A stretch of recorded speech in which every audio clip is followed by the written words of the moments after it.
Creo que ahora mismo el objetivo es coger una masa de humanos, meterlos en aulas, meterles un huevo de información en el cerebro y echarlos a trabajar para que la economía haga algo.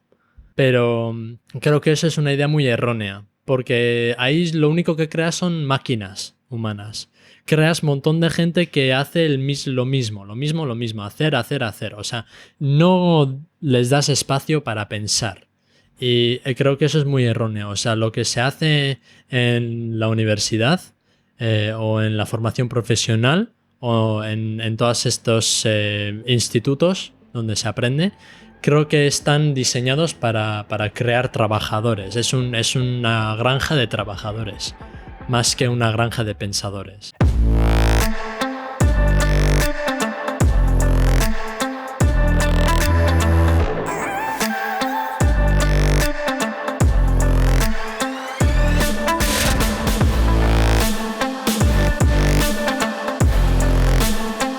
En el episodio de hoy estoy acompañado por mi amigo Lander y vamos a debatir sobre el supuesto valor que aporta a la sociedad el sistema educativo, en especial la educación superior, y la teoría que asume que la educación genera un retorno positivo en la sociedad al generar un capital humano en las personas que no se podría haber generado de otra manera, poniéndola en contraposición con la teoría que dice que la mayor parte del valor que genera la educación para los individuos es señalización, siendo este modelo ruinoso a nivel colectivo. ¿Qué opinas tú, Lander? Pues yo creo que hay una dependencia muy grande en la calidad de la persona en sí. O sea, si una persona es capaz de pasar por un trabajo duro como es la universidad o como es la FP, de estudiárselo o de currar o de meter chapa y metérselo todo en la cabeza y luego vomitarlo en un papel, entonces el sistema educativo funciona para esa persona. Pero el problema es que para conseguir que una persona pueda hacer eso, también hay una educación que viene por detrás. Por ejemplo, los padres te enseñan a estudiar. Depende de si los padres también eran capaces de metérselo en la cabeza y vomitarlo, entonces tú también podrías serlo porque los padres te enseñan lo que ellos saben.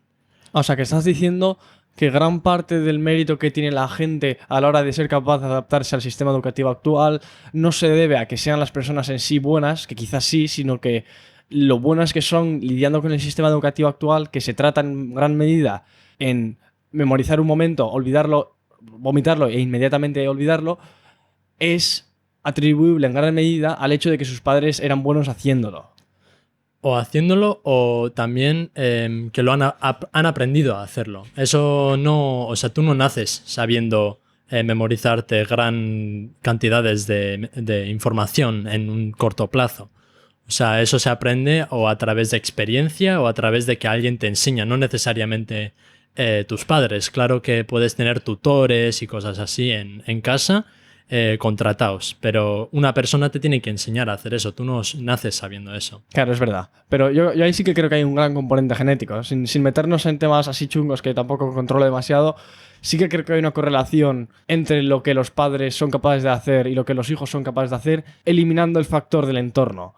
Gemelos que han sido separados, hay una enorme correlación gemelos que han sido separados a la hora del nacimiento, hay una correlación enorme entre ellos en cuanto han adquirido a nivel educativo. Claro. Muchos de los gemelos que han conseguido llegar a la universidad, su pareja también lo ha conseguido. El otro gemelo también lo habría conseguido. Sí, puede ser que a gran parte la genética y la habilidad de estudiar en el sistema educativo que tenemos ahora, que no es tan bueno, claro, gran parte puede ser genético, además porque no sabemos mucho del cerebro. Sí. En hoy día sabemos pues cosas que ahora mismo nos resultan relevantes, pero claro, no sabemos todo sobre el cerebro. Así que genéticamente puede ser que dos personas tengan cerebros similares porque su genética es similar, porque se han formado de forma similar antes de nacer. Pero yo creo que también depende mucho en el tipo de cerebro que tengas y también depende mucho en las experiencias que has tenido cuando has estado viviendo en este planeta. Claro, sin meternos en qué es lo que hace que la gente tenga más talento o menos a la hora de afrontar el sistema educativo actual, porque habría que separar el nature y el nurture, el entorno y la genética. Claro. Y es muy difícil hacer eso, no tenemos por qué necesariamente hacerlo. El tema de hoy es cuánto de los recursos que se dedican a la universidad están justificados a nivel social y cuánto no. En mi opinión, lo que se fomenta, lo que hemos mencionado antes, en gran medida es el hecho de memorizar algo momentáneamente, vomitarlo y olvidarte, porque es la manera más efectiva de lidiar con el sistema educativo actual. Quizás eso se podría modificar para hacer un sistema que no requiriese de ese tipo de ineficiencias, que yo qué sé, igual una serie de tests que vas tomando mensualmente y que requiere de active recall, que es como el tener que sacar la información de tu cabeza, eso hace que lo aprendas mejor. Claro. Luego también hay otra cosa que hace que se adapta más a nuestra biología, que es el hecho de esparcirlo en el tiempo. Si tú, en vez de mirarlo solamente una vez, lo miras hoy y lo miras dentro de un mes, la curva progresiva de olvido que es natural en el cerebro y en los humanos en general, seríamos capaces de acabar con ella, porque el momento en el que ha bajado al principio, cuando te expones a una cosa por la primera vez, baja muy rápido.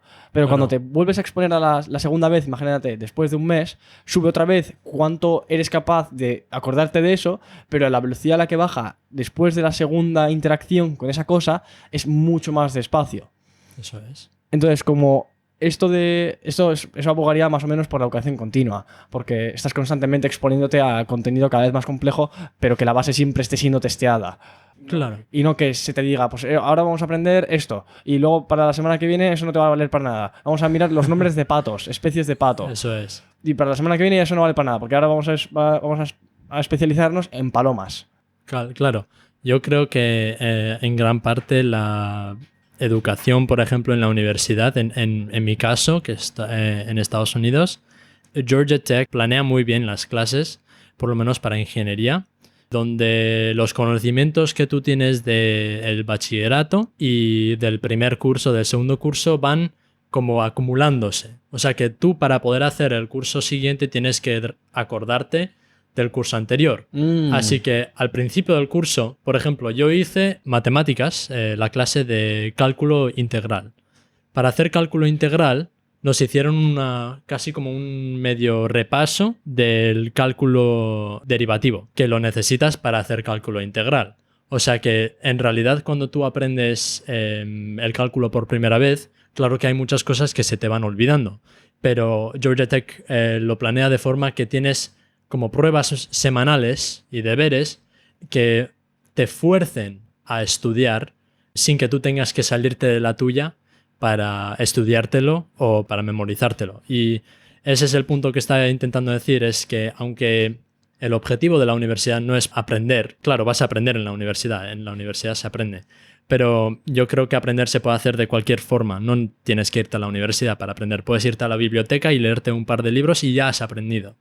Pero el punto de la universidad es, ellos saben, para tu carrera o para lo que quieras hacer, tú cuando te solicitas para una universidad dices, yo quiero hacer ingeniería aeroespacial, en mi caso, o quiero hacer ingeniería industrial, o quiero hacer política, o quiero hacer economía.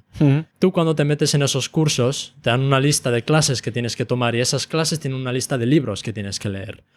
Es una forma de organizarte y una forma de decirte qué hacer para que tú no tengas que buscar, y que si tú tienes que buscarlo por tu cuenta puede que hagas errores y leas cosas que la verdad es que no te aportan y eso es tiempo invertido que no lo puedes conseguir de vuelta. Claro, hay el argumento de que, bueno, que si empiezas a leer un libro ya sabes más o menos el tema y si te vale o no, pero eso también requiere tiempo. O sea que estás externalizando la labor de el primer paso que sería necesario para adquirir el conocimiento. El hecho de que haya gente profesional ya en el tema, que te haya indexado unas pautas a seguir para en enero tenemos que hacer esto, en febrero tal, eso hace que tú no tengas que buscar los contenidos online. Aunque por mucho que ya se tenga acceso, porque tienes acceso a todo. Claro. Pero en Internet lo que harías es aprender indiscriminadamente sobre todo, si es que no tienes ningún juicio. Y para crear el juicio necesitas algún tipo de conocimiento. Entonces es más jodido tener eso que no tenerlo.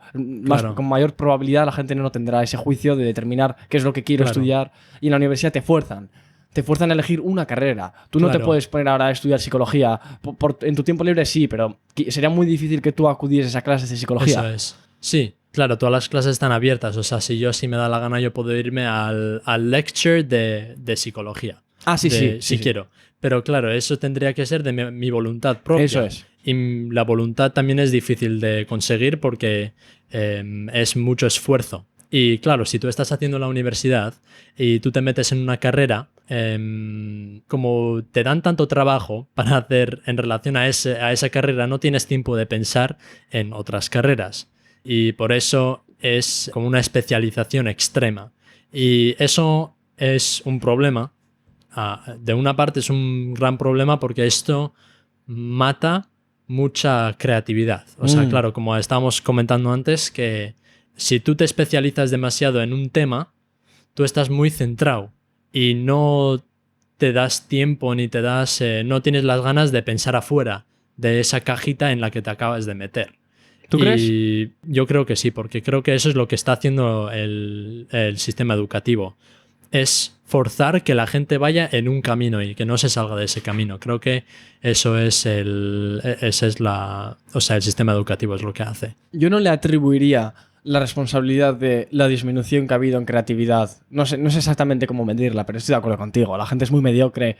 La mayoría de los estudiantes universitarios no tienen ideas revolucionarias, o también es verdad que en ningún colectivo se suelen tener ideas así muy revolucionarias. Entonces habría que ver, probablemente en un mayor porcentaje en la universidad se tengan ideas más revolucionarias o más, quizás no revolucionaria no sea el término correcto, sino que va a modificar algo para bien en algún aspecto dentro de la ciencia en el que estés. Yo no le atribuiría la culpa de esa disminución en la creatividad, definámosla como quieras, a el hecho de que la universidad te fuerza a una especialización, sino al hecho de que la manera en la que se imparten las clases no permite salirse de la norma. El hecho de que te especialices en algo te permite ver las cosas con mayor profundidad. Entonces, los que hacen innovaciones en diseños de teléfonos no son los tíos que están pensando todo el día sobre si el libre albedrío existe o no. Esa gente podrá hacer innovaciones en filosofía, en psicología, pero no van a hacer innovaciones sobre el diseño de una pantalla o un teléfono, porque hace falta tener un conocimiento técnico muy específico.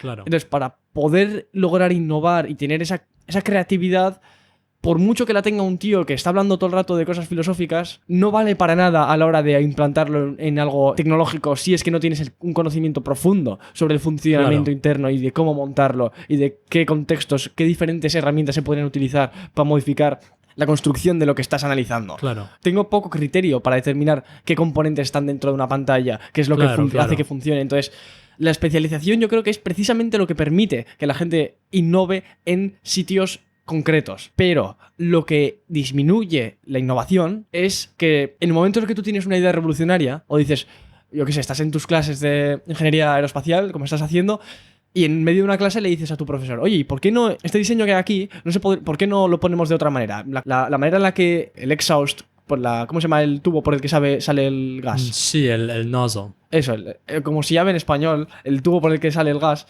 En vez de el ángulo, ¿por qué no se podría cambiar y poner un ángulo más pronunciado? Y él te tendría que dar la respuesta. Pero yo creo que este tipo de entorno no es muy proclive a que se den respuestas a este tipo de preguntas, sino que simplemente se dice no. Esta herramienta del conjunto que estamos analizando en este momento para aprender su funcionamiento no está sujeto a cuestionamiento. Lo asumimos como un dogma, que el ángulo en el que esta pieza está diseñado es el que es porque sí. Esa falta de capacidad de irse por una tangente en medio de la narrativa de la universidad, porque claro, en un extremo, esto también hay un espectro aquí, ¿no? En un lado del espectro estaría el profesor que está constantemente atendiendo a las tangentes, a las ideas tangenciales de los alumnos, dicen, ¿y este ángulo por qué no se cambia? Y dice, vale, muy buena idea. Lo que íbamos a hacer hoy es estudiar esto, pero no. Vamos a debatir durante la próxima hora sobre el funcionamiento de esto. O quizás no durante la próxima hora, pero te respondo en detalle la pregunta. Quizás eso no sería compatible con el sistema actual. Entonces ahí es como que queda en evidencia que irse por las tangentes, que quizás sea lo que hace innovar a la gente, es en gran medida incompatible con cómo está construido el sistema educativo actual, porque hay una cantidad de horas dadas que vas a tener acceso a los profesores. No va a ser mucho mayor. Claro. Si vas a andar haciéndoles preguntas sobre tangenciales, que puede variar de curso a curso, esa fluctuación creo que no es muy de agrado para los profesores porque quieren una vida más estable. Y luego aquí también entraríamos en temas de corrupción, de financiación pública y de poca competitividad. La verdad es que en gran parte tienes razón, en la que es difícil salirte de ese camino, hacerte una tangente y innovar en la universidad, pero eso es porque en las clases estás intentando aprender un tema en específico. Claro que tienes que mantener, o sea, tiene que ser apropiado al tema. Claro, cuando tú te vas a clase de, yo qué sé, de aerodinámica, no empiezas a preguntarle sobre las reacciones químicas que ocurren cuando se quema el combustible en el combustor. Pero en gran parte sí que hay muchos axiomas que se toman así como palabra de Dios. De Dios, eso, que es la palabra de Dios. Se hace así, se hace así. En la universidad en la que estoy yo, estaba en un grupo de investigación modificando un motor de avión. Y lo que estábamos hablando, el nozzle, estábamos cambiando la forma. Y ¡Qué casualidad! Qué casualidad, por eso te lo mencioné. Y estábamos cambiando el área o sea, el área en la que fluye ese gas.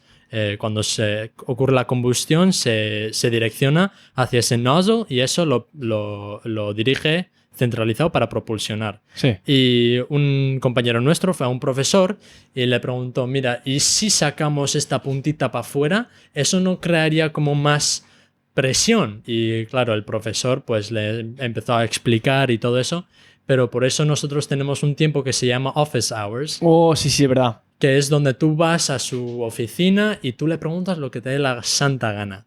Pero claro, en clase no puedes preguntar eso porque hay 150 alumnos esperando a que pasen los 45 minutos para poder irse a comerse el bocadillo. Vale. Porque tienen calor y no quieren estar en esa clase con el viejo hablando de hélices, ¿no? De la tangente que se le ha ocurrido a uno. Claro, o de la tangente que se le ha ocurrido a uno. Claro, entonces el profesor te dice, ven a mis office hours. Ah, eso es. Entonces, claro, que la educación no está hecha para que la gente explore y las cosas así, pero sí que hay, digamos, parches para que los alumnos puedan explorar, y hay grupos de investigación y profesores que tú puedes ir a su office hour y decirles, quiero hacer investigación contigo. ¿Tienes algo? Y igual te ofrecen, te miran el currículum, cosas así. Por ejemplo, yo fui a mi profesor de física porque, claro, haciendo física y haciendo ingeniería son dos formas de pensamiento completamente diferentes. Así que yo fui a mi profesor de física y le pregunté, estuve hablando con él y si tenía alguna investigación o algún grupo en la que podía participar yo. Claro, en el momento no tenía, pero me dijo que iba a buscar en el verano que le mandara su currículum y ahí estoy esperando para que me diga si tiene algo para mí. Claro, puede que no. Entonces hay un montón de otras oportunidades que puedo coger y hacer algo. Y creo que ahí es donde sí que se fomenta mucho la creatividad en mi universidad. Pero el problema es que no todas las universidades tienen esas oportunidades ni esos recursos. Y eso es a gran parte porque yo creo que lo que se paga no está bien distribuido. Perdona, lo que se paga en cuanto a gasto... En cuanto a gasto a educación. Vale. No está bien distribuido, no está bien organizado todo eso. O sea, en gran parte los objetivos no están bien seleccionados, digamos. O sea, que tú crees que el dinero se distribuye de una manera que hace que los objetivos no se cumplan de manera satisfactoria, o es que en un principio los objetivos no están establecidos de manera correcta. El rumbo en el que hemos establecido no es el correcto. Entonces, ¿cómo esperarías tener una conclusión buena si en un principio no tenemos el objetivo correcto? Claro. Creo que ahora mismo el objetivo es coger una masa de humanos, meterlos en aulas, meterles un huevo de información en el cerebro y echarlos a trabajar para que la economía haga algo. Pero creo que esa es una idea muy errónea, porque ahí lo único que creas son máquinas humanas. Creas un montón de gente que hace lo mismo, hacer. O sea, no les das espacio para pensar. Y creo que eso es muy erróneo. O sea, lo que se hace en la universidad o en la formación profesional o en todos estos institutos donde se aprende, creo que están diseñados para crear trabajadores. Es una granja de trabajadores, más que una granja de pensadores.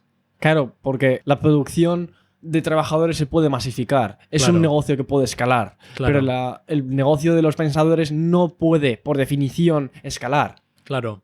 Porque es imposible escalar algo que sea... abstracto. No solamente abstracto, sino que es está todo el rato en el bleeding edge, en Claro, el claro. límite de lo que ha llegado el humano en conocimiento claro. o en habilidad o en algún tipo de... Si estás innovando, estás rozando el límite, es imposible que eso se masifique, porque Claro. por definición no se tiene el control sobre ese sistema. Eso es. Y además cada humano va a rozar un límite diferente. Claro. Por varios motivos no se puede masificar el pensamiento crítico. No el pensamiento crítico, perdona. Eso claro que sí hay herramientas que pueden ayudar a la gente a desarrollar el... Pensamiento creativo, El pensamiento- digamos, o el pensamiento en general. Eso es. Ese La tipo de... innovación.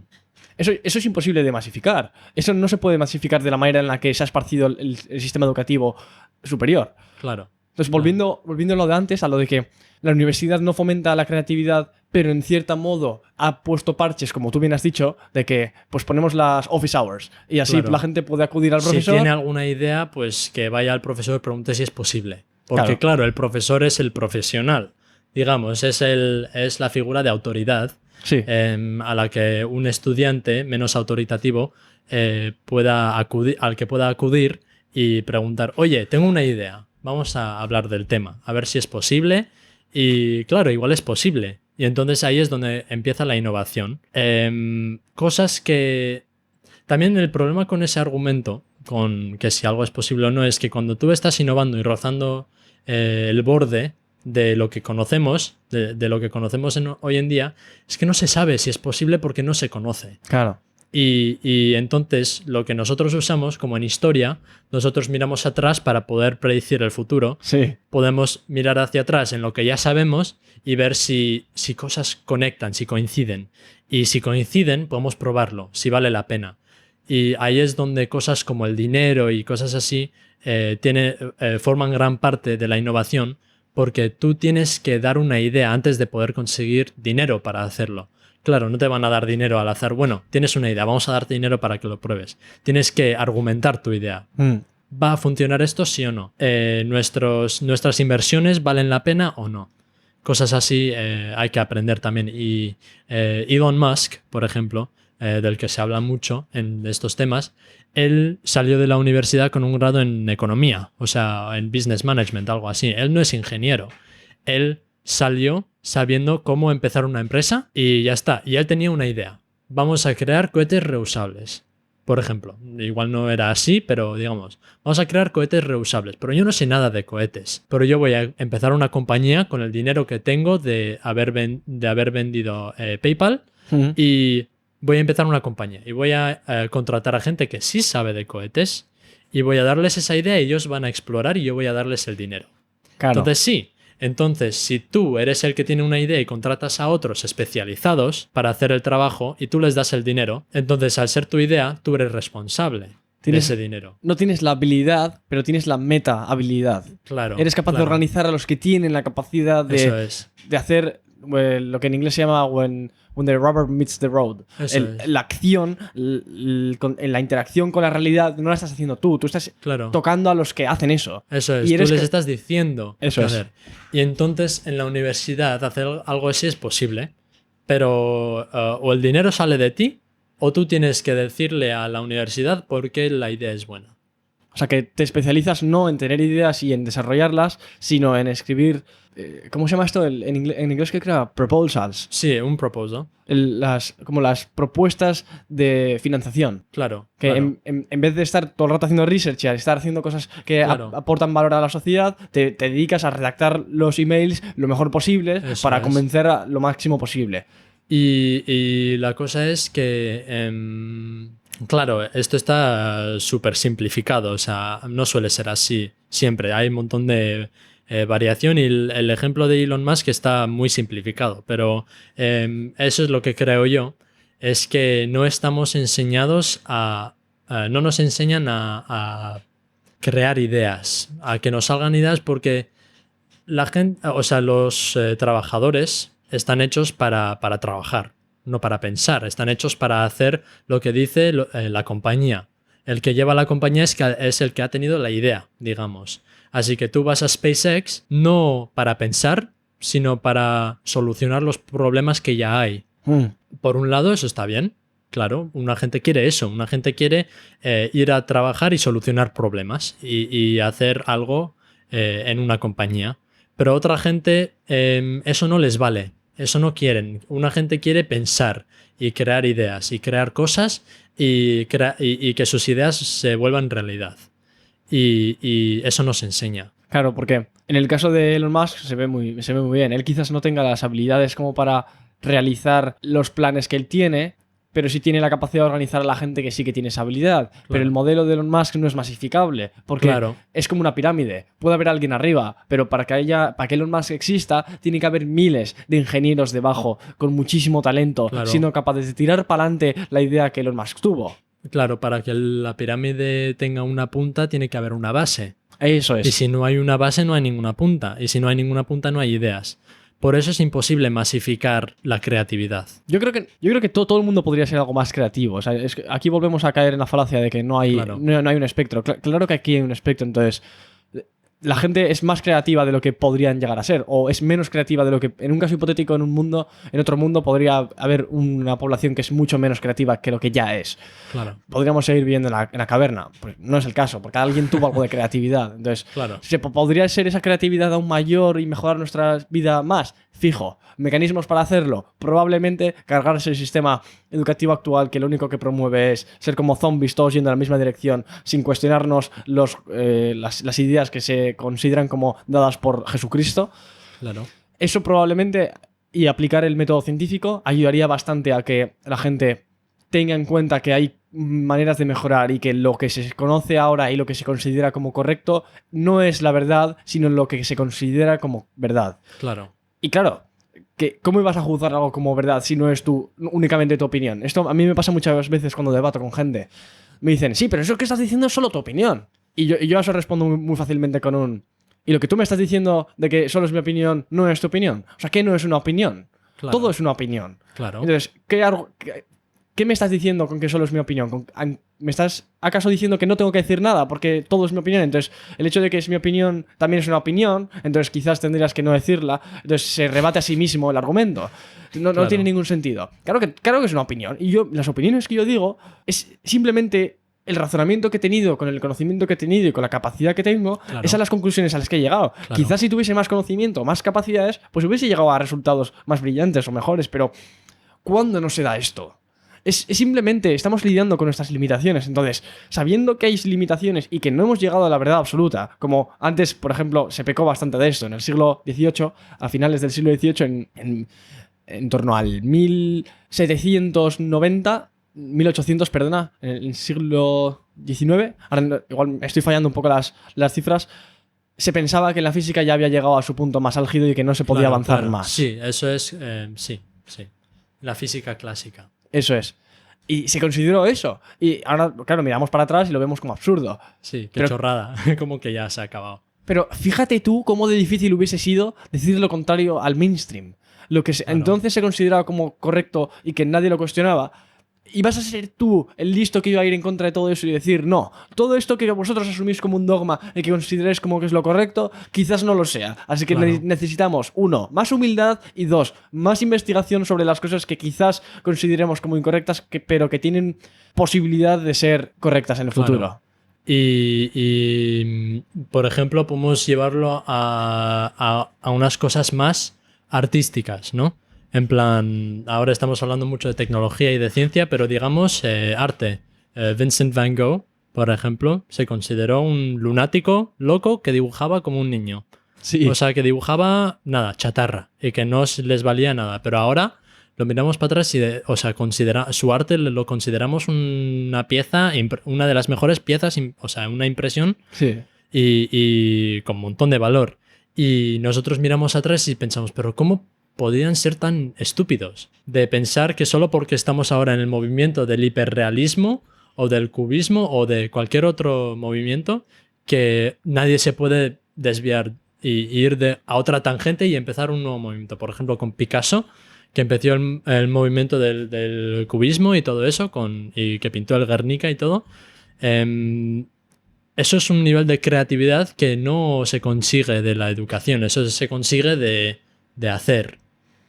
Claro, pero explorar. En el sistema educativo, es que creo que el arte es algo completamente distinto, porque el arte tiene un gran componente de profecía autocumplida. El hecho de que la gente lo haya considerado como bueno en el pasado hace que ahora se considere como bueno. No es como que el juicio actual sea absolutamente considerado como nuevo. No estamos constantemente juzgando desde los principios más básicos posibles, la existencia o la corrección de los juicios que se hicieron antes. Por ejemplo, el Guernica se considera como una de las mejores obras que se ha hecho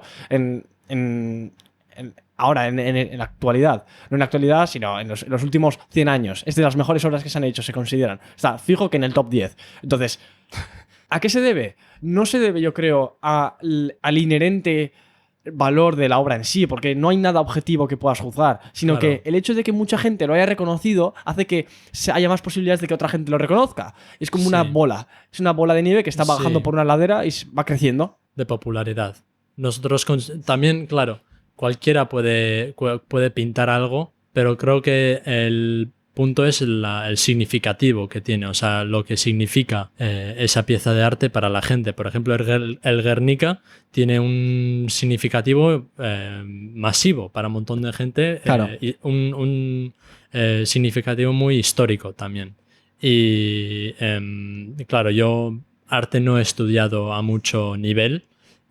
Solo lo hice en la ESO un par de años, pero sí que se ha perdido mucho, o sea que en el colegio como que no se aprende a ser muy creativo. A salirte de la norma. A salirte de la norma. Eso sí, yo tenía un profesor de arte que siempre estaba constantemente diciéndonos esto es cliché, esto es cliché, esto es cliché. Y al momento nosotros siempre pensábamos, ¡buah, qué pesado! Yo solo quiero dibujar mis florecitas y que me den un... Bueno, en ese caso era A estrella, que es un 10. Que me den el 10 y que me dejen de tocar los huevos. Sí. Pero ahora que lo pienso atrás, yo pienso que eso es una muy buena estrategia para que la gente se salga de esas normas del estereotipo. En plan del el estereotipo del estándar. Del estándar. En plan, cosas que ya se han hecho. Claro, si yo no puedo reinventarme la rueda, no puedo inventar lo que ya se ha inventado. Así que en el tema de arte, si yo dibujo algo que ya se ha dibujado, es copiar. Pero si yo hago algo fuera de lo lugar, o sea que es una tangente absoluta, entonces la gente ¿cómo va a reaccionar? Si es algo completamente distinto a lo que existe hoy en día, ¿cómo se sabe si es bueno o malo? ¿Cómo se sabe qué significa? O sea, es como...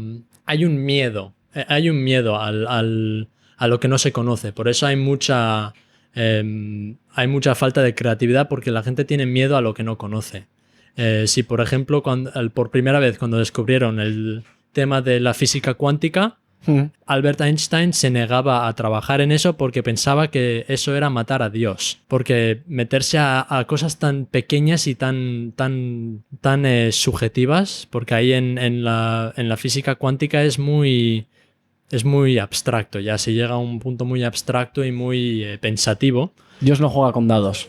Eso es, o sea que si es una analogía muy graciosa, pero que si el gato está muerto o vivo, que eso es muy abstracto, o sea que es cosa de 50-50, una cosa de suerte. Y eso en el mundo de Dios, digamos, no existe. O sea que Albert Einstein no se negaba a trabajar en la física cuántica, pero ahora tenemos ordenadores cuánticos y todo eso, que yo tampoco sé del tema.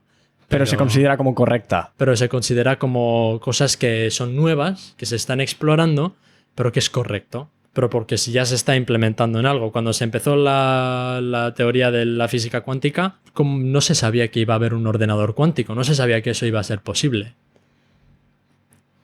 Así que es un miedo. Cuando se descubre algo nuevo, se crea un miedo que puede incitar pánico en esas carreras. Y aquí, ese pánico que tú tienes se debe a que no quieres poner en riesgo la posibilidad que tienes de conseguir el título. Porque ese pánico que se tiene a la innovación no se tendría si tú no fueses a asumir ningún coste personal por el hecho de innovar. Claro. Pero sí lo vas a asumir, porque se desincentiva y no se dedican recursos a eso. ¿Y miedo por qué? Porque en última instancia lo que se busca es el título, no la facultad de las habilidades extras que has desarrollado. Claro.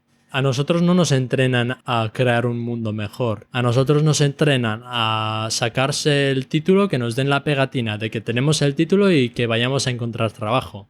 No nos enseñan a pensar. Así que cuando la gente dice la educación no nos enseña a pensar, no es que no estemos pensando. Todo el mundo está pensando. Todo el mundo tiene ideas, pero nadie nos enseña a hacer algo con esos pensamientos. Nadie nos enseña a ser creativos o nadie intenta mantener esa creatividad. No nos enseñan a mantenerlo.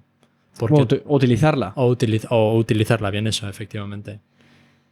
Ese miedo que se genera, que me ha impactado bastante de tus palabras, porque es que es verdad que tú cuando vas a innovar, el miedo que tienes, no solamente por el repudio social que vas a tener, por la sociedad en general, porque quizás pongas en cuestión un axioma que se considera como correcto, sino también por el hecho de que en la universidad el mayor motivo por el cual esas cosas no se cuestionan es porque vas a disminuir las posibilidades que tienes de conseguir el título.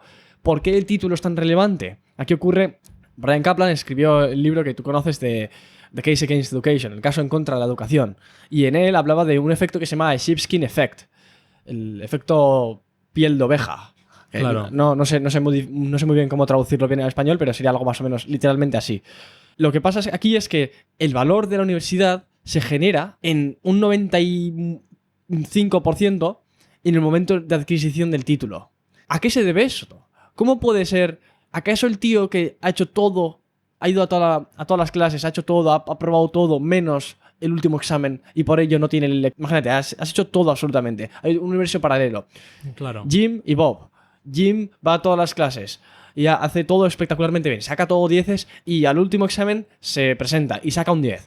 Y tenemos a Bob, que ha hecho todo exactamente lo mismo, se ha sacado todo 10 durante los 4 años de universidad, pero el último examen se cae por las escaleras y no puede acudir, y no consigue el título. ¿De verdad alguien podría decir que Bob está menos preparado que Jim? Lo dudo. Entonces, ¿a qué se debe que Jim vaya a cobrar mucho más que Bob? Al hecho de la tenencia del título. El título en sí es muy valioso. También podría ser aquí que estemos sesgados porque en gran parte la gente que más capacidad tiene o que de por sí más talento tendría para lidiar con el sistema, con más probabilidad acabaría terminando. Entonces, es como que puede que esté sesgada mi estadística y que no sea representativa de la realidad, pero sí que existe el efecto de el sheepskin effect. Si tú has cursado un año de ingeniería, no vas a cobrar un cuarto de lo que un ingeniero. También es verdad que con un cuarto de tiempo no tienes un cuarto de capacidad, tienes bastante menos. Pero si haces 3 años, algo tienes y no cobras algo más que la media. Cobras lo mismo, porque no tienes el título y el título es lo único que importa a la hora de que un empresario juzgue tus habilidades como dignas de ser utilizadas en su empresa para generar una remuneración. Claro. ¿A qué se debe que el título es tan relevante y no tanto las facultades que se hayan adquirido? Mi teoría, bueno, y la de Bryan Caplan, es que la universidad es mayormente señalización y no adquisición o generación de capital humano. ¿Qué opinas tú al respecto? ¿Crees que es gran parte de señalización? Yo creo que la culpa no lo tiene la universidad en el tema de la señalización, sino las empresas. ¿Ah, sí? Sí, porque, o bueno, no las empresas, pero algunas empresas, claro, en general. Las universidades, claro, te enseñan un montón de cosas que realmente puede que ni uses en la vida o en tu trabajo. Pero eso crea como una inteligencia. Saber de todo un poco es inteligencia. Eso es hablar de algo. O sea, claro, no tienes que saberlo todo. No tienes que saberlo todo del mundo, cómo funciona todo el mundo. Porque no creo que seamos todos capaces de hacer eso. Algunos sí. Pero el estándar no. El estándar no puede saber todo. Claro. Las empresas, cuando tú te vas a una entrevista, ¿qué es lo primero que te piden? El currículum. Sí. El currículum que pone que has graduado de esta universidad, que tienes este máster, esto, y luego he hecho esta investigación, he tenido esta experiencia, esto, tengo este título, esto. Tú le das ese papelito y ellos te juzgan si eres apto o no apto para una entrevista. Cuando tú te vas a la entrevista, entonces ahí no están calificando tus habilidades, sino tu personalidad. Ahí ya es conocerte en persona y ver si realmente te quieren en la empresa a base del vibe que emites. Y en gran parte creo que eso es erróneo, porque ¿qué pasa si no tienes ese papelito? ¿Qué pasa si no tienes ese currículum? Pero tú sabes lo mismo que el que lo tiene. Entonces no te dan la entrevista. Entonces, ¿qué haces? tú sabes, tanto como el que tiene el currículum, tiene todos los títulos y todas esas experiencias, pero tú tienes que trabajarte en el Eroski pasando pip, Sí, de cajero. pip, de cajero, pasando productos y vendiéndolos para otra compañía. Claro, pero en gran medida creo que tiene razón, pero habría que darle lo que en inglés se llama give the devil its due. Claro. Es como que estoy de acuerdo contigo, yo estoy en 90 y mucho por ciento de tu lado, pero creo que hay aquí algo que habría que reconocer. El hecho de que sea muy difícil el acreditar que tienes la facultad de realizar la labor de manera efectiva hace que se generen unos costes enormes. Es como que el título universitario reduce los costes a la hora de juzgar qué facultades tienes. Claro, lo hace más rápido. Eso es. Entonces, ese coste que habría que asumir para juzgar si es que tienes o no esas facultades. Imagínate, yo soy un empresario y tú vienes a mi empresa y dices, quiero trabajar en tu empresa de ingeniero. Y yo te digo, vale, pues como necesito gente que tenga capacidad de hacerlo. ¿Qué tienes para demostrarme que eres capaz como reclamas ser? Y tú me dirás, no, es que yo he estudiado y pues me he leído todos estos libros y pues en toda mi vida pues he estudiado mucho este tema. He estudiado probablemente más que el tío medio que ha ido a la universidad a estudiar ingeniería, así que tienes que contratarme. Yo ahora tengo que asumir un riesgo, porque hasta ahora lo único que me has dicho son palabras. Entonces, si con solamente palabras se diese pie a que empezase un proceso de juicio de si vales o no, muchísima gente explotaría este truco. Claro. Yo no tengo ni puta idea de ingeniería. Voy a una empresa y les digo, he estudiado mucho, juzgar mis capacidades. No he ido a la universidad, pero sé más que otro. Puedo replicar tu mensaje a un coste nulo, dar la misma sensación, dar la misma imagen que tú. Claro. ¿Y cómo van a distinguir entre el inútil y el competente? Tienen que pasarles por un proceso súper costoso en la empresa de darles el puesto de trabajo durante un tiempo, ver si es capaz o no. Eso tiene un coste enorme. Entonces, si puedes ahorrarte gran parte del coste no dándole el trabajo y juzgando algo que en un gran porcentaje te va a garantizar que tiene la capacidad de hacerlo, como el título universitario, creo que es por eso por lo que se sesga tanto hacia los que tienen títulos universitarios. Porque no hay una manera de demostrar que tienes capacidades. Claro, pero cuando tú vas a la universidad, tú eres el que lo está pagando. O sea, en vez de tener la empresa pagar o sea, en vez de que el gobierno diga, vale, vamos a estandarizar que todo el mundo que quiera un trabajo, o sea, cuando tú te vas a una compañía, tú tienes que hacer un examen de prueba, un examen práctico y un examen teórico para poder entrar en la compañía. Sí. Nos la suda si tienes un título universitario o si has aprendido todo leyendo libros y haciendo proyectos tuyos propios en tu puta casa. Sí. Tú vas a la compañía, tú dices, quiero trabajar aquí. Haces el examen y te dicen si eres apto o no apto y te cogen. O no te cogen o te echan a la calle. Sí. Dependiendo si pasas o no pasas esa serie de pruebas estandarizadas y todas las compañías en el mundo los tienen que hacer. Pero en vez de hacer eso, porque no saldrían perdiendo las compañías porque tendrían que pagar un pastizal para planificar y para organizar y para hacer todo el setup de esos exámenes, nos tienen a nosotros pringaos teniendo que matarnos entre nosotros para irnos a las mejores universidades y ponernos el máximo número de pegatinas para decirles, oye, que yo soy apto, mira todas las pegatinas que tengo. Me flipa tu teoría, es verdad, no lo había pensado así. En vez de tener a que las compañías paguen a estos multimillonarios que paguen por esas pruebas, nos tienen a nosotros currando toda la vida para que nuestros hijos puedan estudiar. No solamente eso, o sea, en Estados Unidos sí que gran parte de las universidades son privadas, en un menor porcentaje está financiado por el Estado. Pero aún así, las subvenciones estatales a las universidades en Estados Unidos son masivas. Claro, es enorme la cantidad de dinero que se dedica. Incluso los préstamos que se dan a los estudiantes para que puedan ir a la universidad, claro, eso sí. Están cubiertos por el Estado en caso de impago y el tipo de interés que se les da a los estudiantes es bajísimo artificialmente porque el Estado está haciendo de aval. Entonces, claro. Está todo muy influenciado por la subvención estatal, aún así.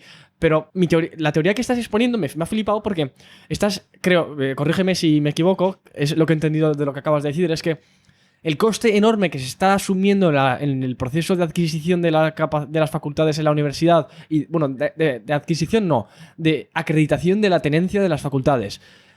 Todo ese coste que se asume para la acreditación, si se moviese del sistema institucional de universidades súper costoso que hay a una parte, un 10% de eso se dedicase a pagarles a las empresas para que asuman los costes de tenerte ahí trabajando durante un tiempo para ver si eres capaz o no, los costes se reducirán muchísimo.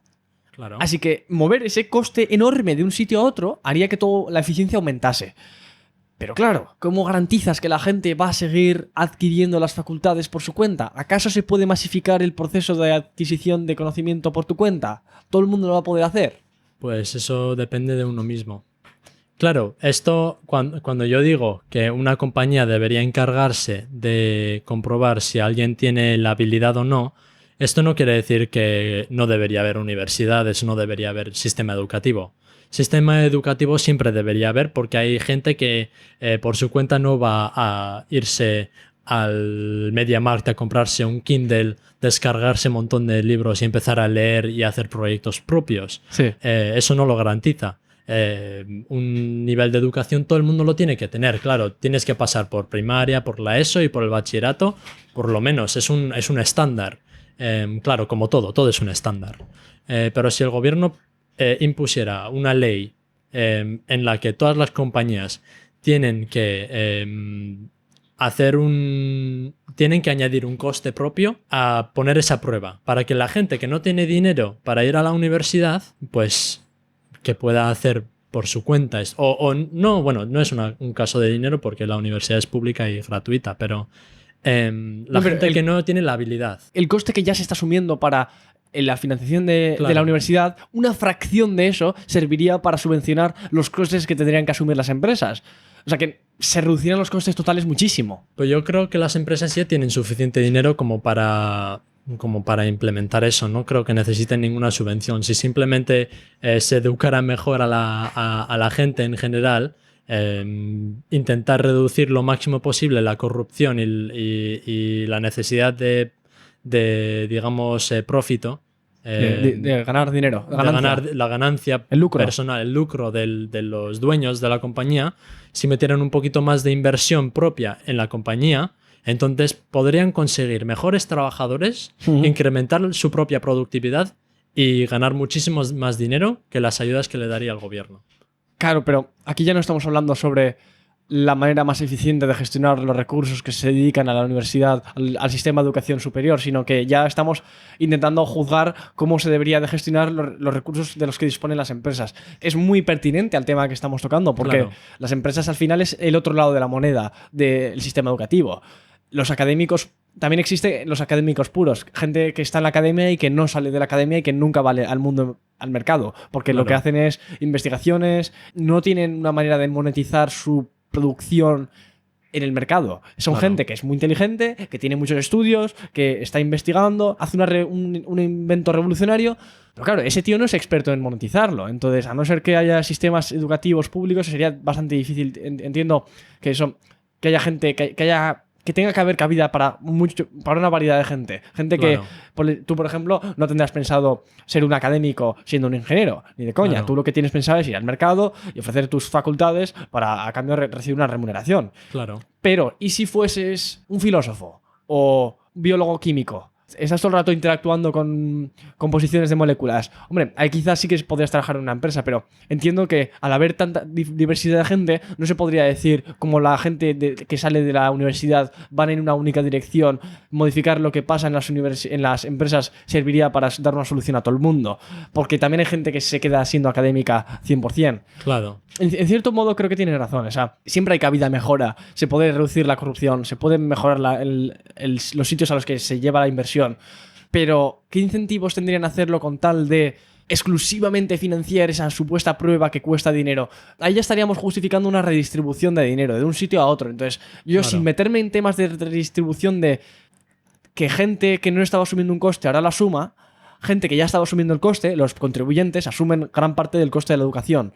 Esos mismos contribuyentes, yo lo que estoy diciendo, si en vez de dedicarse el dinero a las universidades se les diese el contenido online y con gran parte del ahorro se subvencionase a las empresas para que hiciesen esas pruebas voluntariamente, porque ahora es gratis la prueba, no te va a costar nada porque te lo estoy pagando yo, ahí quizás se llevará a cabo. Entonces, tu punto entiendo que tiene parte de razón, pero no entiendo muy bien cómo se podría aplicar aquí sin que fuese una distorsión de quién está pagando los costes. Creo que eso ya sería un análisis que no es 100% pertinente a la hora de juzgar cómo de señalización o cómo de capital humano hay como dos modelos, ¿no? En la educación, los que dicen que Claro. la educación es capital humano y otros que dicen que la educación es 100% señalización. Entonces, sí, entiendo tu punto, pero no sé muy bien cómo se podría llegar a aplicar a nuestro tema principal, que es la educación en gran medida es una señalización de el haber sido capaz de lidiar con haber estado andando por el desierto durante 4 años,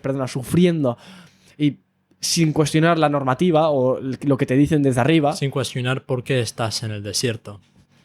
Claro, es verdad, porque el desierto, yo lo he dicho al modo de analogía de... Claro, pero o sea, estoy haciendo una doble analogía. En plan, tú estás andando por el desierto sin preguntar por qué coño estás andando por el desierto.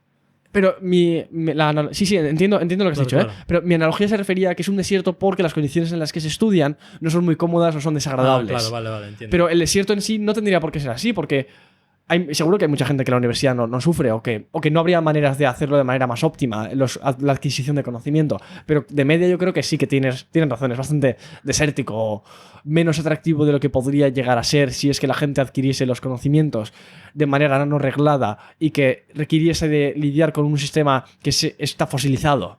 Claro. Entonces, ¿qué parte es señalizado y qué parte crees que es aumento de la facultad de la persona de generar valor en la economía? ¿Cómo podríamos medir esto? Creo que la primera pregunta, ¿qué parte es cuál? Yo creo que la universidad en general ¿Sí? es señalización, pero permite que una persona de forma individual incremente su cápita humana. O sea, que sus habilidades dependen de sí mismo. Dependen si la persona misma aprovecha de la oportunidad de la universidad. Muy buen punto, muy bueno. O sea, la señalización va a estar ahí igual. Tú, si tú pagas la universidad y pasas los 5 años, te van a dar un título. Y ese título ya es señalización. Sí. Porque tú vas a la compañía, te miran la pegatina y dicen, vale, apto. Pero en la universidad lo único que haces...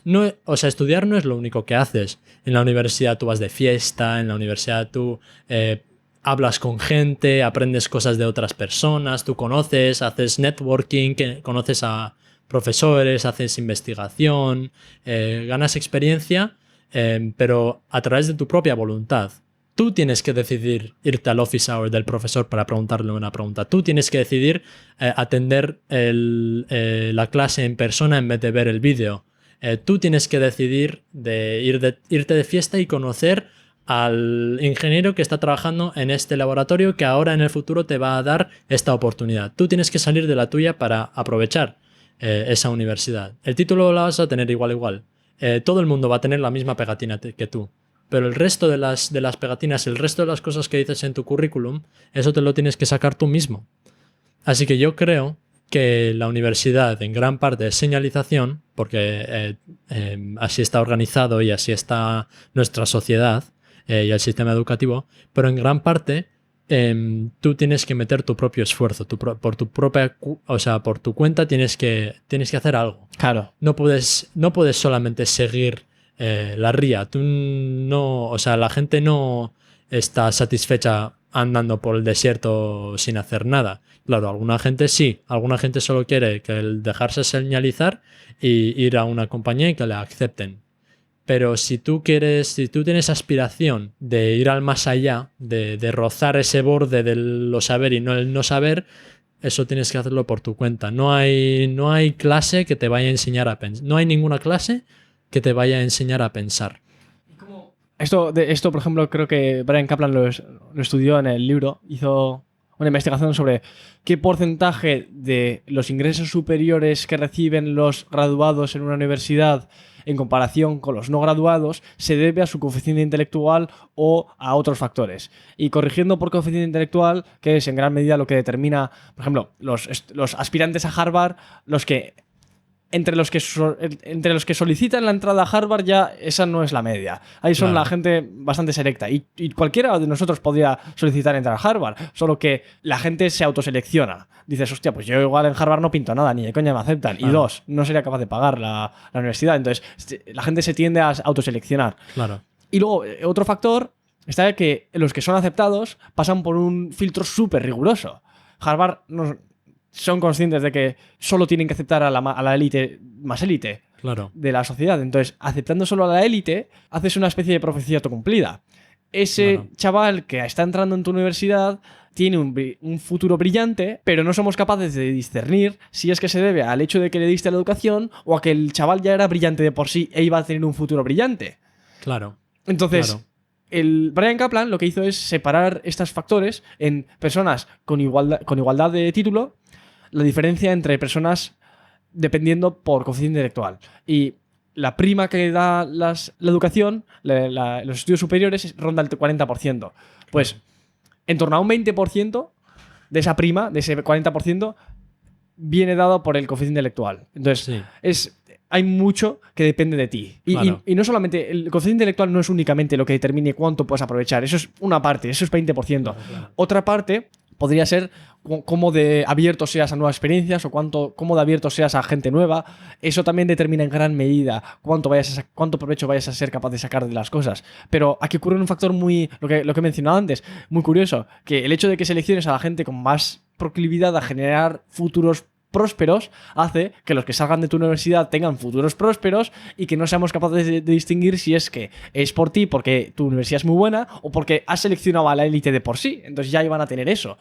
Y gran parte se debe a que ya eran buenos. Y si pones a la gente más mediocre entrando a Harvard, probablemente los acontecimientos, los outcomes de esas personas sean bastante más mediocres. Entonces, al haber seleccionado a los menos mediocres, tienes resultados menos mediocres, a pesar de que la educación en Harvard de por sí ya sea muy buena. Claro. Pero sí, tienes mucha razón, ¿eh? Depende mucho de ti, de cuánto vayas a ser capaz de sacarle, cuánto jugo le vas a poder sacar a esta experiencia. Claro. Porque yo veo la universidad como una igualdad de oportunidades. Todos pueden hacerle las mismas preguntas a los profesores. Todos tienen acceso a este conjunto de personas conocedoras de la academia, de ingeniería, de conocimientos técnicos. Y todo el mundo está impregnado en esta salsa de conocimiento. Claro. Depende de ti cuánto le vas a sacar. Claro.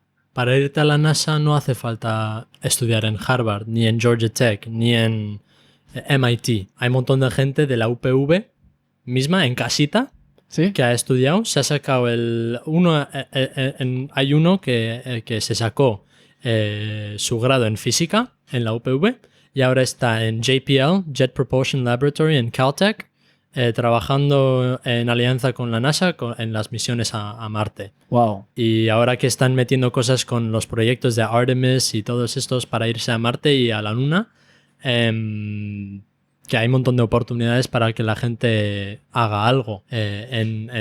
Claro, yo como estoy metido en ingeniería aeroespacial, yo sé de todo esto. Yo estoy en una organización que se llama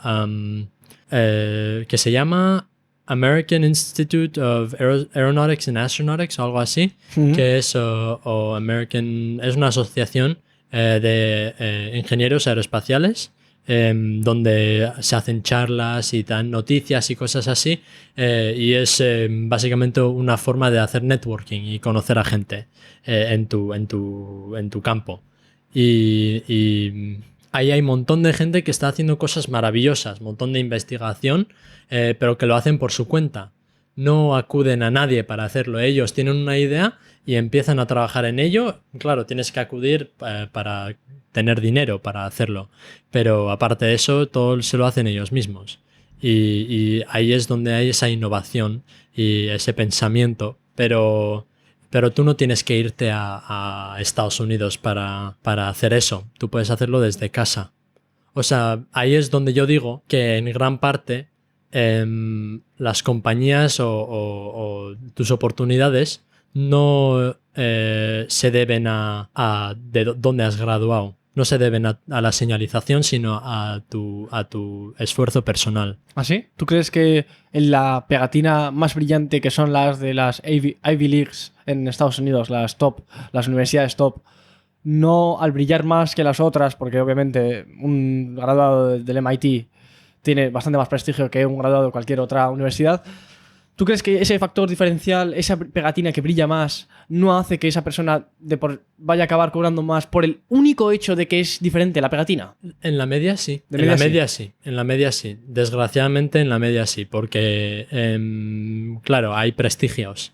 Hay prestigios historiales. O sea que el Ivy League es un grupo de universidades extremadamente viejos que se han ido popularizando más y más durante el tiempo. Y las nuevas universidades pues no son Ivy League porque no son viejas y no son de ese calibre. Y no tienen un montón de gente que ha graduado y no tienen esa popularidad. Pero aprender vas a aprender en cualquier universidad. Entonces, muchas de las oportunidades que vas a conseguir no tienen nada que ver con la pegatina o cuánto brille, sino con tu propio esfuerzo, cuánto jugo le saques de la universidad o de cualquier formación que estés haciendo. Y claro, en gran parte la señalización tiene mucho que ver en dónde entras y en qué haces. Pero si nos vamos a un poquito hacia el extremo, hay un montón de gente que ha entrado en los mismos sitios que con la pegatina brillante, teniendo la pegatina de la UPV. La UPV, para los que no lo sepan, es la Universidad del País Vasco.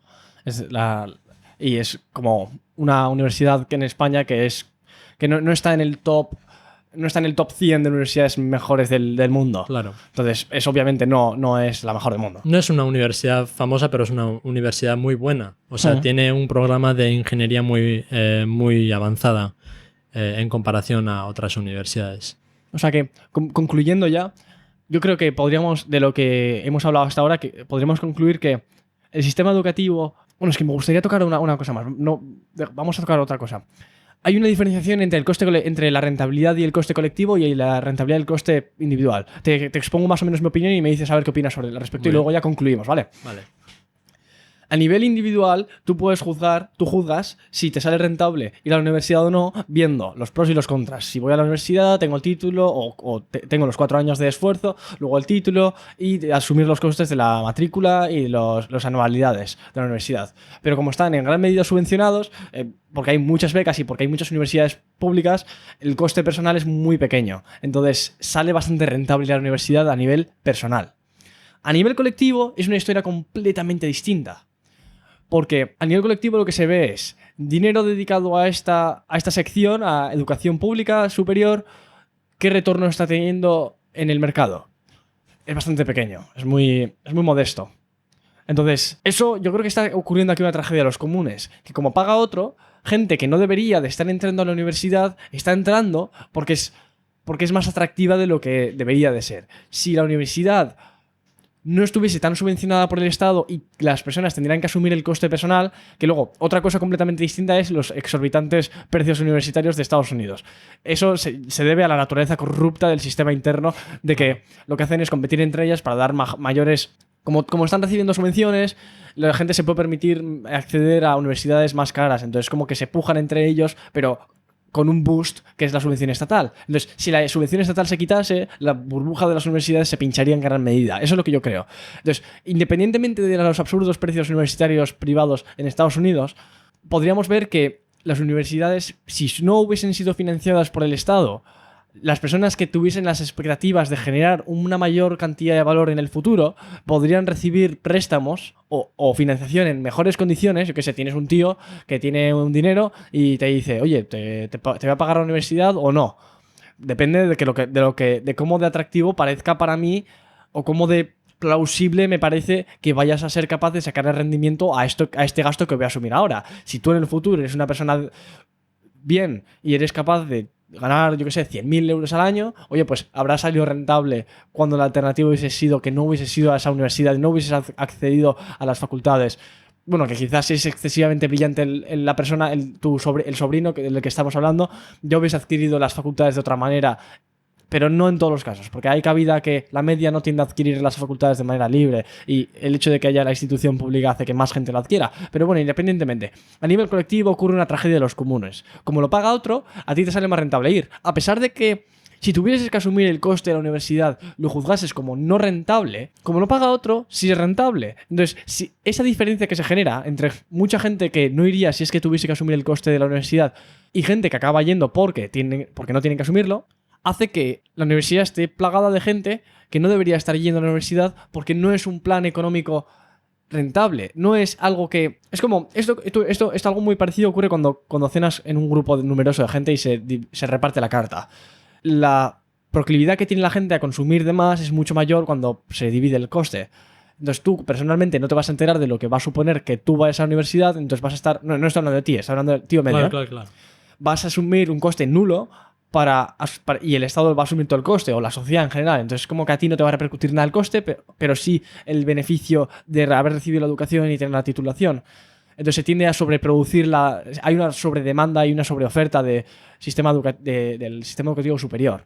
Quizás algo parecido a lo que ocurre en Alemania, que el sistema educativo alemán es más orientado a la práctica, a trabajar en las empresas, en la Mittelstand, creo que se llaman, las empresas que son de tamaño medio, mientras que en España la mayoría son pymes, por otros motivos también. Pero bueno, entonces mi conclusión yo creo que la conclusión del argumento que te quería exponer, y para ver si estás de acuerdo conmigo o no, es que a nivel personal y a nivel colectivo hay una percepción de la rentabilidad de la educación superior muy distinta. Tú, personalmente, puedes beneficiarte mucho de ir a la universidad, y yo desde aquí a casi todas las personas individualmente les recomendaría ir, porque creo que es una... Si es que, a ver, también es verdad, depende del perfil de estudiante que tengas. Si te has dado de hostias con el sistema educativo previamente y ahora muy probablemente te vas a seguir teniendo problemas con él, entonces quizás para ese tipo de personas no. O si es que no eres muy adepto a las convenciones sociales y no estás dispuesto a lidiar con las convenciones sociales, pues hay quizás ese tipo de personas tampoco, porque la universidad no está hecho está todo el rato cuestionándolo todo. Entonces hay diferentes tipos de personas que quizás no, pero en términos medios al individuo le sale más rentable que al colectivo. Al colectivo es una ruina, porque tienen que asumir todo el coste y el individuo no asume nada. ¿Tú qué opinas? ¿Crees que hay una diferenciación ahí? Creo que estoy de acuerdo con el tema de que si tú has tenido problemas con el sistema educativo de antemano cuando has estado en primaria, en la ESO y en el bachillerato, en la educación obligatoria, entonces no te sale rentable a nivel personal, porque no vas a sacarte la universidad.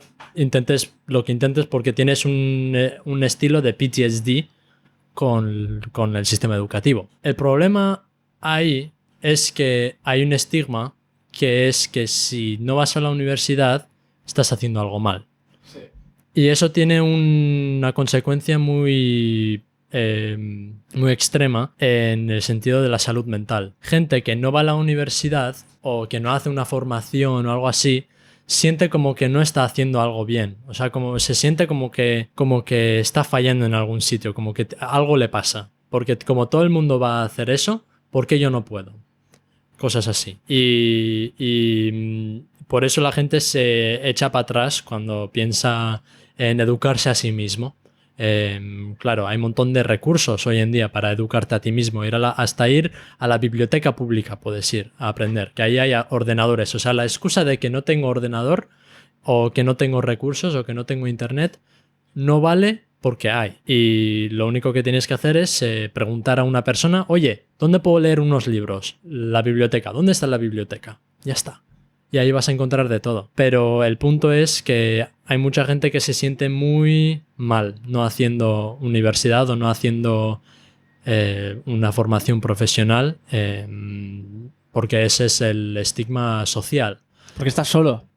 No porque estás solo, sino porque piensas que eres idiota. Porque piensas que, bueno, soy tonto, no puedo ir a la universidad, no puedo estudiar. No, yo creo que es en gran medida que la gente, el estigma que se tiene es porque la mayoría, al pasar por el aro y al ir por el sistema convencional, el que no lo haga está solo, y evolutivamente se ha desarrollado el sentimiento de que si no estás con el grupo numeroso, claro, eso también estás más en riesgo. El humano es una criatura social. Si no estás con otra gente, te sientes... O sea, estás hecho una mierda. O sea, sí. Te sientes súper mal si no socializas un poco en la vida. No solamente socializar, sino estar rodeado de gente. Estar rodeado con que gente. haya gente como tú. Claro, eso. O sea, no hay ser parte de un grupo. Y no hay muchos ejemplos de este estilo. Claro. Y como es una cosa muy nueva, lo del internet, que se creó hace súper poco, o sea, que se creó en la generación de nuestros padres. O sea, que es una cosa muy reciente. Así que no se ha explorado todo eso todavía. Creo que están haciendo un nuevo método de educación que más y más gente acude, porque más y más gente está en contra de del sistema educativo porque no les vale. O sea, mucha gente no piensa de esa forma, no puede memorizarse una gran cantidad de información y luego pegarlo en un papel y que te den una pegatina. O sea, en eso estoy de acuerdo, que mucha gente simplemente no quiere hacer la universidad. Pero creo que a nivel personal y colectivo, el coste, a nivel colectivo estás hablando a nivel económico, que la gente que sale, o sea, el dinero invertido en la universidad no es el mismo dinero que sale de él. O sea, que no es el mismo dinero que sale de las personas que salen de la universidad, ¿no? Claro, porque el individuo paga una parte bastante pequeña del coste total de la universidad. Claro, o sea que en eso estoy de acuerdo, que como el gobierno subvenciona la universidad, el coste es muy pequeño y lo que estás diciendo tú, como tú no te sientes responsable porque no estás pagándolo, pues vas. Eso y es. si sirve, te sirve. Y si no, pues nada, no pasa nada porque no has metido ningún tipo de inversión. Económica, pero de tiempo Económico. sí. Inversión económica, eso. No has metido ningún tipo de inversión económica. Pero en eso no estoy de acuerdo porque la inversión económica la estás metiendo igual porque estás pagando impuestos. Pero no es tangible. Vas a pagar impuestos sí o sí, vayas o no vayas. Claro. Entonces, tu juicio es, ¿voy y pago o no voy y sigo pagando? Entonces vas y sacas sacas el jugo de la universidad. Porque impuestos vas a pagar igual y la universidad se va a subvencionar igual. Ahí está, eso es. A nivel personal. Sí, Digamos, en un mundo paralelo, que la universidad se deja de subvencionar completamente. Y tú pagas todo. Tú pagas todo, pero sigues pagando la misma cantidad de impuesto. Porque ese dinero que tiene el gobierno ahora lo está metiendo en que las compañías hagan esas pruebas. Pero entonces, ¿cómo no pagarías el impuesto? Vale, perdona, me he confundido. ¿Entiendes lo que te estoy diciendo? Sí. O sea, que está cogiendo el dinero de la universidad y lo está poniendo Vale. en las compañías para que hagan esas pruebas de las que estábamos hablando antes. Vale. Entonces, en vez de costarte 50 euros la universidad, te cuesta 50.000. Entonces, ahí ya a una persona común sin beca no le sale nada rentable personalmente esa inversión económica. Porque si tú puedes estudiártelo por tu cuenta y hacer una prueba en la compañía, entonces la universidad nadie lo va a pagar. Entonces, si nadie lo paga, la demanda para la universidad va a bajar y el coste de la universidad va a bajar. Entonces va a costar mucho menos. No, porque la demanda de la educación hubiese bajado precisamente porque ha subido el precio. Entonces, ha subido el precio y la gente ha encontrado un sustituto. Entonces, cuando encuentras un sustituto, la demanda del anterior baja.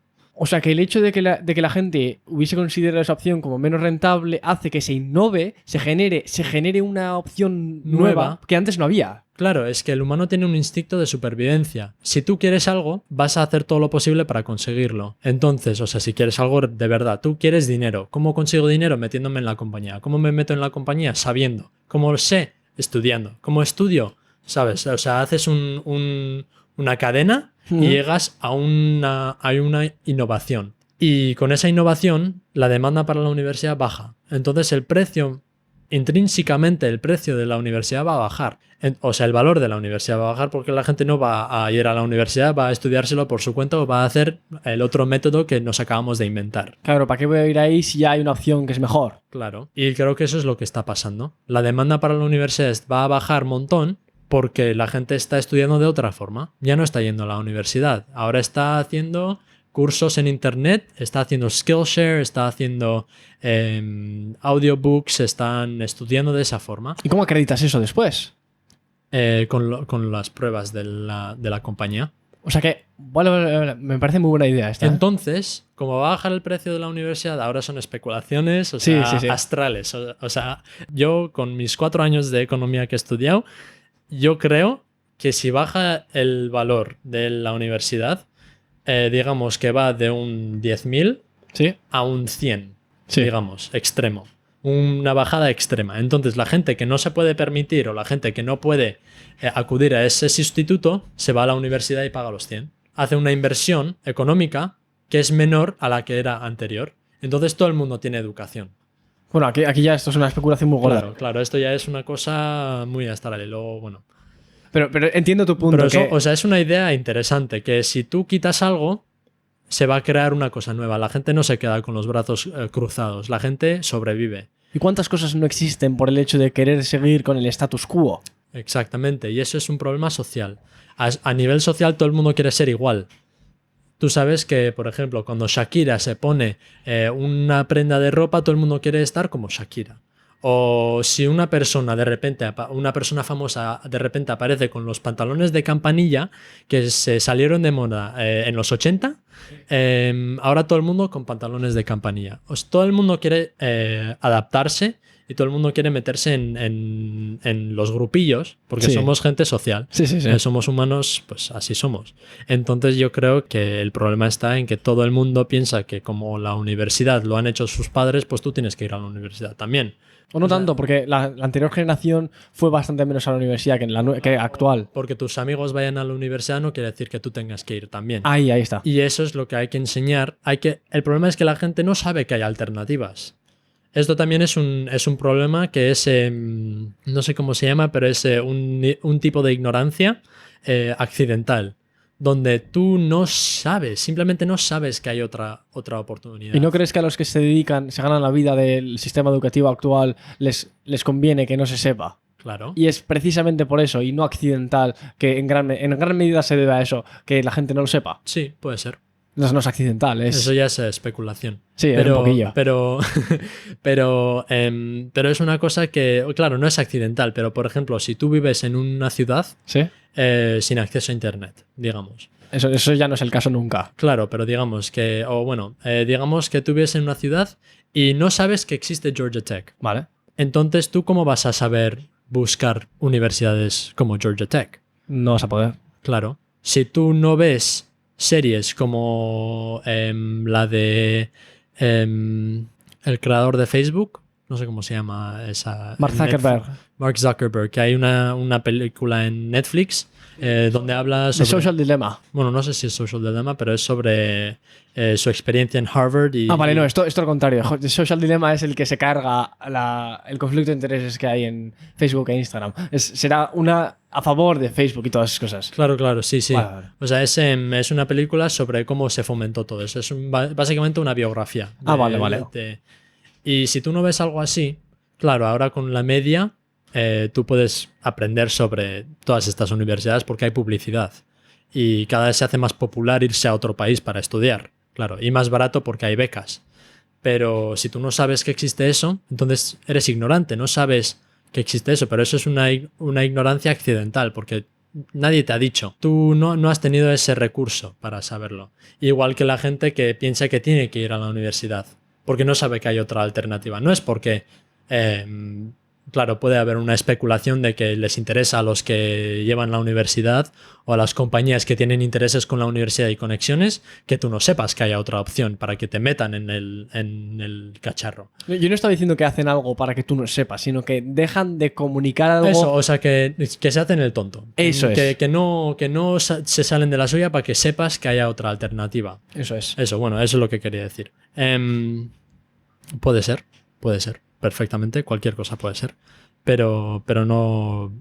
Claro, creo que a nivel más realístico, tampoco tan realístico, considerando el nivel de corrupción que hay hoy en día, pero creo que volviéndonos al tema de el valor de la universidad a personal y a gran escala, eso depende mucho de la calidad de la educación que te saques y de la persona. Que si todo el mundo tuviera el mismo fuego en el corazón para aprender, entonces saldría mucho más rentable la universidad porque todos se saldrían de la suya para hacer cosas nuevas.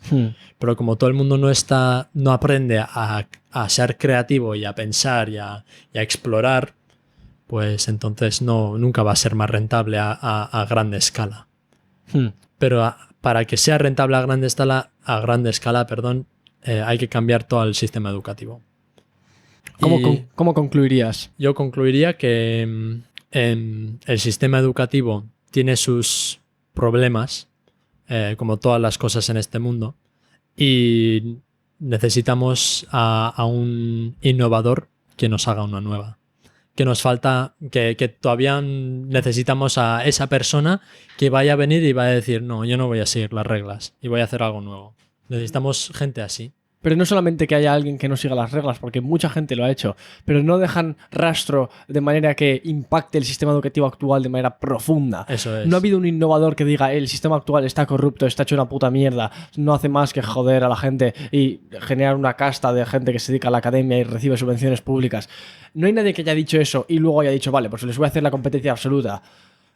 Hombre, igual a lo mejor con Sci-Hub, la página web Sci-Hub de papers que se limpian el culo con el copyright, entras en SciHub y puedes buscar el paper que te dé la gana. Claro. Eso es más o menos en contra del sistema de los ¿cómo se llaman los entes que publican? Los journals. Claro. Van en contra de los journals porque eso es también muy relacionado con las universidades, porque son los journals son los que están financiados por el Estado, Claro. y luego también financiados por los investigadores que tienen que pagar para publicar sus investigaciones. Y el Claro. dinero de la gente que paga para ver los papers no va a los investigadores, sino a los journals. Claro, y el dinero que pagan los investigadores para poder enseñar al público. O sea, es todo una estafa. Se lo es, sí. Es toda una estafa. Está el investigador y el consumidor. Y entre medio hay un cabrón que les está chajando a los dos. Sí. Para que los dos se puedan comunicar. Cuando en realidad los dos se podrían comunicar perfectamente sin el estafador en la Y mitad. para eso está SciHub. SCIHUB. Buscar eso en Google y tenéis acceso a todos los papers del mundo gratis. De nada, chavales. Y bueno, pues esa es la conclusión, supongo. O sea que como conclusión, estoy de acuerdo contigo. El sistema está corrupto y hay muchas maneras de mejorarlo, y se debe a que, por un lado, está subvencionado por el Estado, entonces es como que las señales no se transmiten de manera oportuna, ¿no? Es como que no te enteras muy bien del coste que se está asumiendo. Eso por un lado. Y luego, por otro, el sistema está muy centrado en la señalización. Lo que importa en gran medida es que seas capaz de señalizar que has lidiado con el sistema, con este sufrimiento durante 4 años, para luego impresionar al empresario y que te contrate. Claro. Y al final al cabo, todo depende de ti. O sea, vayas a donde vayas, si tú quieres hacer algo, tienes que hacerlo. Tienes que salirte de la tuya y hacer algo con tu vida. O sea, no puedes depender completamente de la universidad, porque ahí no vas a sacar nada. Ahí solo vas a sacar el conocimiento básico. Si tú quieres innovar, si tú quieres hacer algo, tienes que salirte de la tuya e investigar y aprender por tu cuenta. Es la única manera. Ese pensamiento es muy útil y muy interesante, porque entre las personas que pensaban que no podían hacer nada, acabaron no pudiendo cambiar el entorno. Pero entre las personas que sí pensaban, entre las personas que pensaban que sí que podían cambiar el entorno, acabaron pudiendo cambiar el entorno. Entonces, Claro. Volvemos al tema de antes. Esto es una especie de profecía autocumplida. Por el hecho de pensar que puedes, acabas pudiendo. Y por el hecho de pensar que no puedes, acabas no pudiendo. Entonces, O no es que no puedas, es que nunca lo intentas. Ahí está. Igual que no aplicarte a la mejor universidad del mundo para tu carrera. Si tú piensas que no eres apto, pues nunca vas a ser apto, porque no te vas a meter, o sea, nunca te vas a solicitar. Pero si tú piensas, bueno, pues voy a solicitarme, a ver si cuela. Solo con pensar eso, puede hasta que tengas la suerte de entrar en donde quieras y hacer lo que te dé la gana. Pero claro, tienes que tener esa voluntad y esas ganas de hacer. Pero eso nos enseña.